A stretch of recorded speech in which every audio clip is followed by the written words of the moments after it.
Hello everyone, welcome to my channel. Yeah, I've been absent a few days, been under the weather. My right leg has been giving me a very hard time. Have you ever had a cramp and how it feels afterwards? Well, that's the way my right leg has been for the past 5 days. It's much better this morning, thankfully. And a couple of days ago, my left eye flared up again, which happens usually around 10 years, and it's been over 10 years. See, I have an ulcer on that eye, which is caused by chickenpox when I was a kid. But fortunately, I have meds to take care of it. We keep that on hand because I made Grace aware of it many years ago. So we constantly keep meds on hand just for that. Well, we've had some interesting events. My friend's little truck, we've been trying to get it up and running, prepare for his return, so they have something to drive when he gets here. Had to remove the fuel tank, all the fuel lines, the filters, the pump, the carburetor, all that had to be cleaned out. It was gummed up fierce. The gasoline actually turned into, I don't know what you call it. It wouldn't tarnish, but more of a, like an oil. It was terrible. Got all that taken care of. I went and bought a brand new battery. And that's another story. I'll tell you about it. Well, naturally, I put it on charge before they started working on the truck. Well, they got ready to fire the little truck up. They put the battery in it. Wouldn't do nothing. It'd blow the horn. That was it. After several attempts and charging it and so forth, it never done nothing. So they used a battery on my little van, and the little truck fired right up. Surprisingly. And it actually sounded really good after sitting all this time. 3 years plus since before the pandemic. And I guess it's 4 years. Wow. Time sure don't wait, does it? But it fired right up, and the little engine sounded great. Well, that's not the end of the story.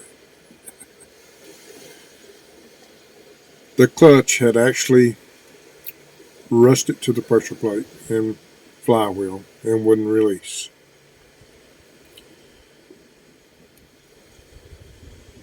I'll get back to the battery. Don't worry. So I had to pull the transmission, and transfer case, and so forth. Remove the clutch, and it looked terrible. But we're going to be able to reuse the throw-out bearing and the pressure plate. And I went to pick up a new clutch disc. In the meantime, I took the battery back with me. With thoughts in mind, brand new battery, I shouldn't be no problem. Set it on the counter and should get a new one back. Got to remember where you're at.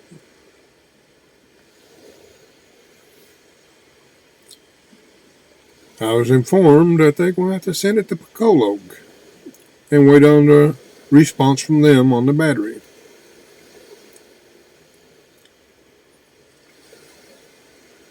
Only in the Philippines.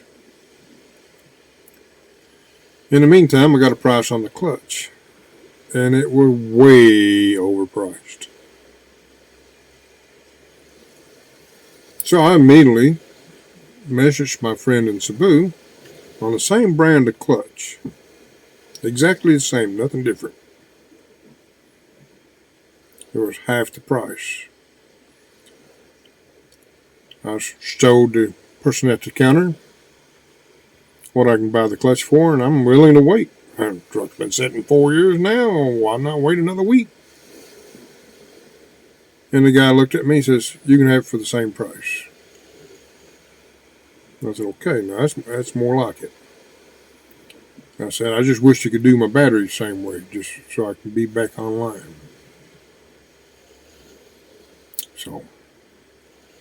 So much for that. Anyway, we headed back home, and they reinstalled the clutch. Well, it worked great. Worked fantastic. And the front, it's a 4-wheel drive unit. All that worked and functioned good. We got the little truck up to operating temperature, and we noticed that there was a noise, and discovered that it has a water pump issue. I can understand that after sitting all that time. So I've got a water pump and a new timing belt, because it's driven by the timing belt, ordered from my friend in Cebu for a fraction of the cost what it would cost me to pick it up here. And it's all quality. The water pump is an original Japan water pump for the multi-cab, little pickup. And it's a Gates belt. So it'll be here probably about midweek. And hopefully, in the meantime, we have the battery issue over with. Then we'll have to try driving the little trucks if anything else. And when I go back to San Carlos, we'll take the paperwork and see what it costs on getting the registration updated.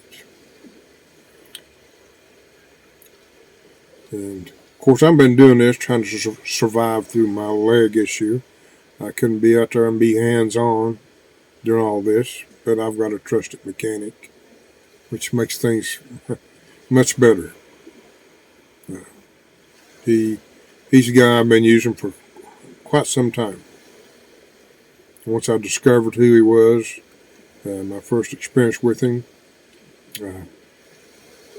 I've stuck with him. He's honest, and I like him because I've got him on speed dial. If I have an emergency, which I've had a couple of those, he'll come to me. And so far, all my problems I've had on the road, he's fixed on the road. I've had a couple of issues, but I had one with my multi-cab. He come rescue Grace and I. I actually had two. With it, these vehicles are old, so it's not uncommon to have a problem. I try to keep mine maintained and up as best as possible, but still, even at that, more than likely you will have an issue. You can't blame the vehicle because they're old. And if you get them up to par and get things taken care of, they can be very dependable. As a matter of fact, he went ahead and I already had the parts. I had original coils on hand, brand new, Japan. And I bought the iridium spark plugs, and he installed those for me. Took about 30 minutes. And I'm impressed at how much difference this vehicle runs. You know, when you drive a vehicle, you don't notice the subtle changes. The performance is a very noticeable difference. I noticed that the reason I didn't done the tune-up on it, the cold start, I was starting to get a miss. Well, I knew it had the original coils. I changed the plugs when I first got it, which was 19 months ago. But with the new coils and the new plugs, that should solve. I shouldn't, as long as I own it, I shouldn't have to deal with that again. And I should save enough in fuel to make up the difference, because I can tell the difference in the fuel already. But anyway, folks, I'm okay. I'm just trying to deal with the leg pain and my eye issue. And if you were wondering why I've been absent, I've just not been up to par. It was just hard for me to just sit in front of the camera and be frustrated with the pain and so forth. But thanks again for everybody that does take time out and watch my videos. I know you got other things in your day, so I really appreciate the time you give me. So until next time, thank you.